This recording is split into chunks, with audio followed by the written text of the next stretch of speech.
पिछले वीडियो में मैंने आपको संज्ञा के बारे में बताया था, क्या नाउन है और नाउन के कितने प्रकार हैं। और आज हम पढ़ेंगे सर्वनाम, प्रोनाउन। तो सर्वनाम के भी निम्नलिखित भेद हैं। जैसे इसमें एक है पुरुषवाचक सर्वनाम, फिर निजवाचक सर्वनाम है, निश्चयवाचक सर्वनाम है, अनिश्चयवाचक सर्वनाम है, संबंधवाचक सर्वनाम है। तो इसके बारे में हम जानकारी प्राप्त करेंगे। तो सर्वनाम शब्द किसे कहते हैं? संज्ञा शब्दों के स्थान पर जो शब्द प्रयुक्त किए जाते हैं, संज्ञा शब्दों के स्थान पर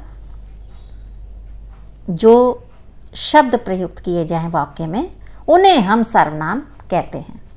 जैसे क्या कि संज्ञा में हम कहेंगे कि सीता बाजार जाती है, लेकिन सर्वनाम में सीता के स्थान पर हम कहें कि वह बाजार जाती है। तो संज्ञा शब्दों के स्थान पर जिन शब्दों का वाक्य में प्रयोग किया जाता है उसे हम सर्वनाम कहते हैं। जैसे मैं, वह, तुम, तू, तुम्हारा, हम, हमारा, वह, ये, वे, ये सब क्या हैं? ये सब हैं सर्वनाम शब्द। इन सर्वनाम शब्द का जो पहला प्रकार है वो है पुरुषवाचक सर्वनाम। पुरुषवाचक सर्वनाम ऐसे शब्द जो बोलने वाले, सुनने वाले और किसी तीसरे के लिए प्रयुक्त होते हैं, उन्हें हम पुरुषवाचक सर्वनाम कहते हैं। फिर सुन लीजिए कि ऐसे शब्द जो बोलने वाले, सुनने वाले और किसी तीसरे के लिए प्रयुक्त होते हैं, उन्हें पुरुषवाचक सर्वनाम कहते हैं।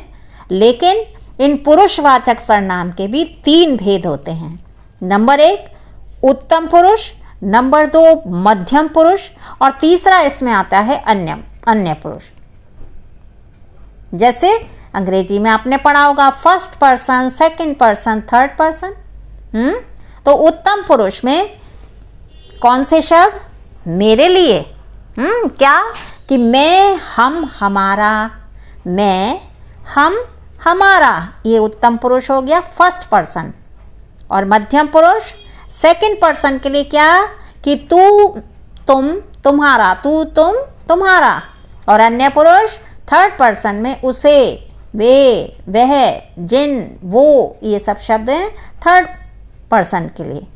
तो बस ऐसे याद कर लीजिए कि उत्तम पुरुष मैं, हम, हमारा, मध्यम पुरुष है तू, तुम, तुम्हारा, अन्य पुरुष में उसे, वे, वह, जिन, वो, ये सब किस में आएंगे? थर्ड पर्सन, ये सब आएंगे अन्य पुरुष में। तो ये सब क्या हैं? ये सब हैं पुरुषवाचक सर्वनाम। मैं बाजार जाऊंगा, मैं क्या है? इसमें उत्तम पुरुष हो गया, है ना। मैं बाजार जाऊंगा, ये क्या हुआ? उत्तम पुरुष फर्स्ट पर्सन। हमारा, तुम ये काम करो, तो क्या है? ये भी उत्तम पुरुष है। मध्यम पुरुष में तुम कब जाओगे? तुम क्या है? सेकंड पर्सन है, तुम दूसरे के लिए आया, मध्यम पुरुष। तुम्हारा घर कहाँ है? तुम्हारा, तो ये क्या है? ये भी मध्यम पुरुष हुआ। थर्ड पर्सन में उसे, तुम ये चीज़ दे दो, उसे, वे कब जाएंगे? तो ये क्या है? उसे, वे, ये सब क्या है? ये थर्ड पर्सन में आए। तो ठीक है, नंबर 1 इसका भाग है पुरुषवाचक। और पुरुषवाचक सर्वनाम के 3 भेद, उत्तम, मध्यम और अन्य पुरुष। उत्तम फर्स्ट पर्सन, मध्यम सेकंड पर्सन और अन्य पुरुष थर्ड पर्सन।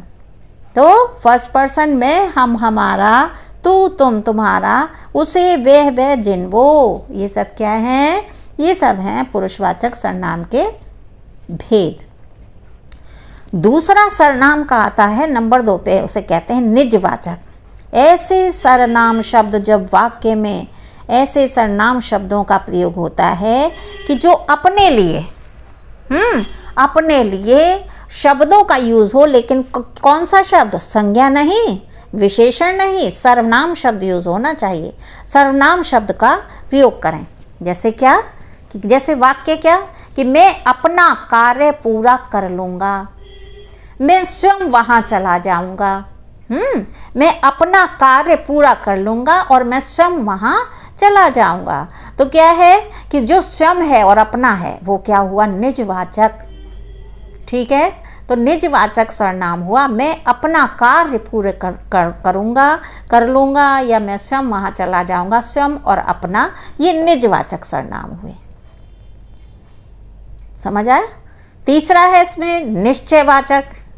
निश्चयवाचक ऐसे सर्वनाम शब्द जिससे निश्चितता का बोध होता है, लेकिन शब्द कौन से यूज होंगे? वो सर्वनाम ही यूज होंगे, उन सर्वनाम शब्दों का ही प्रयोग होगा। जैसे ऐसे सर्वनाम शब्द कि निश्चितता, ये निश्चित हो कि यही चीज है, निश्चितता। ऐसे सर्वनाम शब्द जिससे निश्चितता प्रकट होती है उन्हें हम निश्चयवाचक सर्वनाम कहते हैं। जैसे क्या? कि ये मेरी कलम है। ये देखिए कितना जोर दिया जा रहा है, क्यों? क्योंकि ये निश्चितता दिखाई दे रही है। ये कलम किसकी है? ये कलम मेरी है। ये मेरी कलम है, ये मेरी कलम है। तो ये निश्चयवाचक, निश्चितता दिखाई दे रही है, तो ये निश्चयवाचक सर्वनाम हुआ। उसके बाद है अनिश्चयवाचक। अनिश्चयवाचक में निश्चितता नहीं है ना? अनिश्चय, अनिश्चितता। क्या? कि अनिश्चितता का बोध। ऐसे वाक्य जिनमें अनिश्चितता का बोध होता है। जैसे क्या? कि कमरे में कोई है या कक्षा में कौन प्रथम आएगा। अनिश्चय, निश्चय तो नहीं। कमरे में कोई है, कक्षा में कौन प्रथम आएगा। तो इसमें अनिश्चितता का बोध, लेकिन शब्द कौन से यूज होंगे? सर्वनाम, कोई, कौन, है ना? या जैसे हमने निश्चितता में बताई, ये मेरी कलम है। मेरी क्या है? सर्वनाम शब्द है, संज्ञा शब्द नहीं है। तो सर्वनाम शब्दों का प्रयोग होना चाहिए। और भेद क्या? कि अनिश्चयवाचक, कमरे में कोई है, कक्षा में कौन प्रथम आएगा। तो कोई, कौन, ये सब क्या है? ये अनिश्चयवाचक हैं। समझ आ गया सबको? उसके बाद है कि संबंधवाचक सर्वनाम। संबंधवाचक, संबंधवाचक, संबंध दिखाई देना चाहिए वाक्यों में, लेकिन शब्द कौन से? सर्वनाम। क्या? कि जो जैसा करेगा वो वैसा भरेगा। जो जैसा करेगा वो वैसा भरेगा। तो जो और वो जो शब्द हैं वो आपके सर्वनाम शब्द हैं। जो से और वो से संबंध हो गया, संबंध दिखाई दिया। जो का संबंध किससे? वो से हो गया। कि जो जैसा करेगा वो वैसा भरेगा। तो लेकिन शब्द कैसे? सर्वनाम। तो ये संबंधवाचक सर्वनाम हो जाएगा। फिर एक आता है इसमें प्रश्नवाचक सर्वनाम, जहाँ प्रश्न किया जाए। कौन आया? कोई आ रहा है। कौन आया? कोई आ रहा है। कौन जाएगा? कोई जा रहा है। तो ये क्या है? ये प्रश्नवाचक है। क्या कोई जा रहा है? क्या कोई आ रहा है? ऐसे बहुत से वाक्य बन सकते हैं। तो लेकिन क्या? कि इसमें सर्वनाम शब्द होने चाहिए। तो जहाँ सर्वनाम शब्द होते हैं वहाँ पे क्या है? कि वहाँ पे आपके सर्वनाम होता है। तो सर्वनाम में आपने पढ़ा कि इसके कितने भेद हैं। एक तो है इसमें पुरुषवाचक सर्वनाम, जिसमें हमने बताया कि इसमें एक उत्तम पुरुष है, फर्स्ट पर्सन है, दूसरा मध्यम पुरुष है, फिर अन्य पुरुष है, थर्ड पर्सन है, फिर एक निजवाचक सर्वनाम है, उसके बाद निश्चयवाचक है, फिर अनिश्चयवाचक है, फिर संबंधवाचक, फिर प्रश्नवाचक। तो ये आपको समझ आ गया होगा कि सर्वनाम किसे कहते हैं और सर्वनाम के कितने प्रकार हैं। इसके बाद आपको विशेषण और क्रिया के बारे में मैं जानकारी दूंगी। आपको समझ आ रहा होगा तो कमेंट कीजिए, लाइक कीजिए और सब्सक्राइब भी कर दिया कीजिए। थैंक यू, धन्यवाद, नमस्ते। आप सभी को यदि मेरा ये चैनल पसंद आ रहा है तो ज़्यादा से ज़्यादा लाइक कीजिए, कमेंट कीजिए और सब्सक्राइब भी कीजिए। धन्यवाद।